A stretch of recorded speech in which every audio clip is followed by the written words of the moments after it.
সবাই বলে নাকি বাচ্চা হয়ে গেলে আর বাচ্চাকে নিয়েই টাইম কেটে যায়, আর কোনো কাজই কিছু করা যায় না। তো তোমরা সবাই জানো যে আমি মেকআপ আর্টিস্ট। তো আমার না মেকআপের বুকিং হয়েছিল। এবার তোমরা বলো আমি 2 মাসের বাচ্চাটাকে কী করে, যেহেতু ও ব্রেস্ট ফিডিং করে, তো ওকে রেখে আমার পক্ষে যাওয়া কোথাও কাজে সম্ভব ছিল না।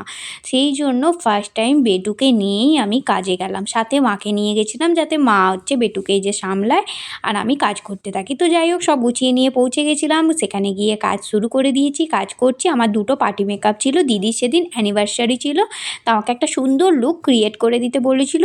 তো আমি সেটাই করার চেষ্টা করেছিলাম। তো তোমরা দেখো, এই যে দিদিকে পুরো একদম রেডি, কেমন লাগছে একটুখানি জানাও। মানে দিদি ঠিক যেমনটা চেয়েছিল পুরো সেম, চুল বাঁধা থেকে শাড়ি র্যাপিং থেকে এবং মেকআপ যেমন বলেছিল তেমনই করেছিলাম। আর দিদির যেহেতু অ্যানিভার্সারি ছিল, তাই আমাকে একটু আবদার করেছিল ছোট্ট করে একটা কলকা করে দিতে। তো আমি সেটা করে দিয়েছিলাম। আমার কিন্তু কাজটা করে খুবই ভালো লেগেছে, আর সত্যি বেটুকে নিয়ে গিয়ে কিন্তু আমার কোনো অসুবিধা হয়নি। আর এটা হচ্ছে পল্লবীদির দিদি, উনিও মেকআপ করতে চেয়েছিলেন। তো তোমরা তার কাছ থেকেই বলো শুনে কিছু নাও বলো। রিভিউটা। আমি মানে সেজে ভীষণ খুশি। রিয়া দারুণ সাজিয়েছে। যখনই আমি কোনো কিছু পার্টি থাকে আমি রিয়ার কাছেই সাজি।